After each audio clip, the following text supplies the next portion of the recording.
السلام علیکم ورحمۃ اللہ وبرکاتہ۔ محترم عزیز دوستو، واقعہ کربلا تاریخ اسلام کا پرسوز واقعہ ہے جو قیامت تک نہیں بھلایا جا سکتا، جس میں نواسۂ رسول حضرت امام حسین علیہ السلام شہید کر دیے گئے تھے۔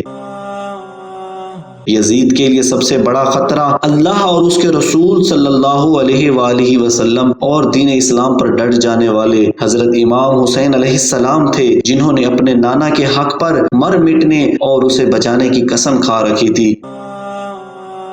سب سے پہلے یہ نکتہ سمجھنا ہوگا کہ حضرت امام حسین علیہ السلام نے یزید کی بیعت سے انکار کیوں کیا، تو اس پر مفصل گفتگو درکار ہے۔ یزید کے کرتوت، اس کے اعمال بد جس کی گواہی حضرت امام حسین تک پہنچی تھی، اور کچھ اعمال چشم دید گواہ تھے، اس لیے وہ یزید کو قبول نہیں کر سکتے تھے۔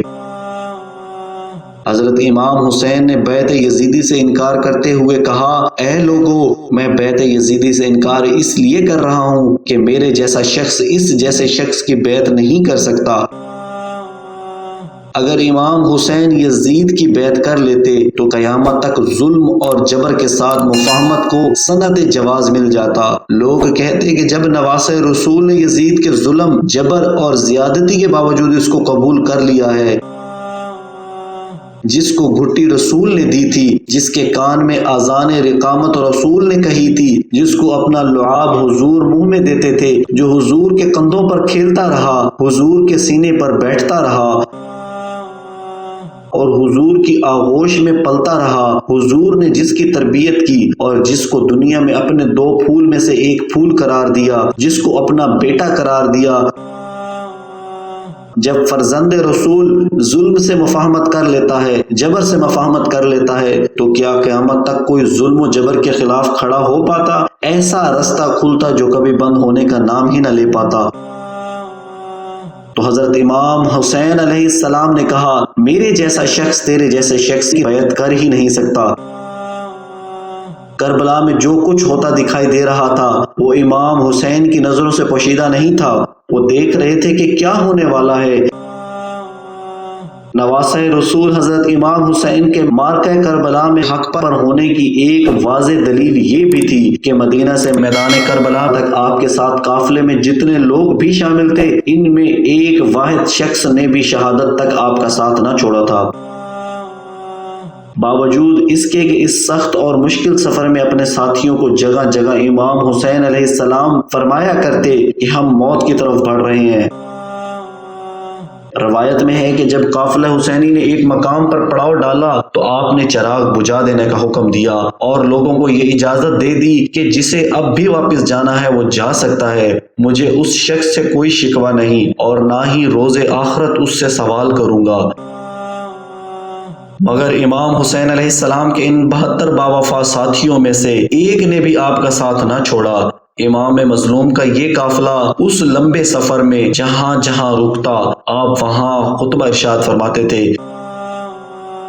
یہاں تک کہ میدان کربلا میں بھی آپ کی اعلیٰ ظرفی کا یہ عالم تھا کہ امام حسین علیہ السلام نے یزیدی لشکر کے سامنے ایک لرزہ آمیز خطبہ دیا اور شامی لشکر کو حق قبول کرنے کی دعوت دی، تاکہ اگر ممکن ہو تو شاید کچھ لوگ راہ راست پر آ جائیں اور نبی کریم صلی اللہ علیہ وآلہ وسلم کی اولاد کو شہید کرنے کی اس عظیم جرم سے توبہ کر لیں۔ امام حسین علیہ السلام 2 محرم کو کربلا پہنچے اور کچھ توقف کے بعد اپنے اصحاب اور اہل بیت کے سامنے یہ خطبہ ارشاد فرمایا، اما بعد، معاملات میں ہمارے ساتھ جو صورت اختیار کر لی ہے وہ تمہارے سامنے ہے۔ یقیناً دنیا نے رنگ بدل لیا ہے اور بہت بڑی شکل اختیار کر لی ہے، اس کی بھلائیوں نے منہ پھیر لیا ہے اور نیکیاں ختم ہو گئی ہیں، اور اب اس میں اتنی ہی اچھائیاں باقی رہ گئی ہیں جتنی کسی برتن کے تہہ میں باقی رہ جانے والا پانی۔ اب زندگی ایسے ہی ذلت امیز اور پست ہو گئی ہے جیسے کہ کوئی سنگ غلاف اور چٹیل میدان۔ تم لوگ دیکھ رہے ہو کہ حق پر عمل نہیں ہو رہا اور کوئی باطل سے روکنے والا نہیں ہے۔ ان حالات میں مرد مومن کو چاہیے کہ وہ خدا سے ملنے کی آرزو کرے۔ میں جاں بازی اور شجاعت کی موت کو ایک سعادت سمجھتا ہوں، اور ظالموں کے ساتھ زندگی گزارنا میرے نزدیک ذلت اور حقارت ہے۔ لوگ دنیا کے غلام ہیں اور دین صرف ان کی زبان پر رہتا ہے۔ یہ پس اس وقت تک دین کے حامی ہیں جب تک ان کی زندگی آرام اور آسائش سے گزرے، اور جب امتحان میں ڈالے جائیں تو دیندار بہت کم رہ جاتے ہیں۔ عاشوراء کے دن لشکر یزیدی کے سامنے امام حسین نے ایک انتہائی اہم اور ولولہ انگیز اور تاریخی خطبہ دیا، جسے سن کر قافلہ حسینی کے ہر شخص کی آنکھوں سے آنسو جاری ہو گئے اور یزیدی لشکر کے سپاہیوں کے دل دہل گئے۔ امام مظلوم نے دشمن کی فوج سے مخاطب ہو کر خطبہ ارشاد فرمایا، اے لوگو میری بات سنو، جلدی نہ کرو، مجھے نصیحت کر دینے دو، اپنی آمد کی وجہ بیان کر لینے دو۔ اگر میرا عذر معقول ہوا اور تم اسے قبول کر سکو تو یہ تمہارے لیے خوش نصیبی کا باعث ہوگا، تم میری مخالفت سے باز آ جاؤ گے۔ لیکن اگر یہ سننے کے بعد بھی تم میرا عذر قبول نہ کرو اور انصاف کرنے سے انکار کر دو تو پھر مجھے کسی بات سے بھی انکار نہیں ہے۔ اس سے پہلے کہ تم مجھ پر ٹوٹ پڑو مجھے ذرا سی مہلت دے دو۔ میرا اعتماد ہر حال میں صرف پروردگار عالم پر ہے اور وہ نیک کاروں کا حامی ہے۔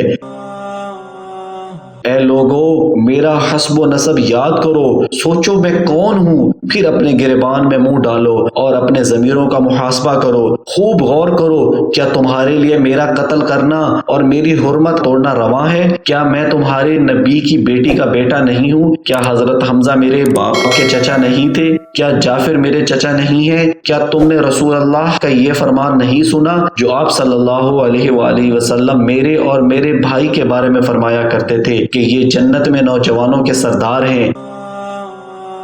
اگر میری باتیں سچی ہیں، اور ضرور سچی ہیں کیونکہ واللہ میں نے ہوش سنبھالنے کے بعد سے اب تک جھوٹ نہیں بولا، تو بتاؤ کیا تمہیں تلواروں سے میرا استقبال کرنا چاہیے؟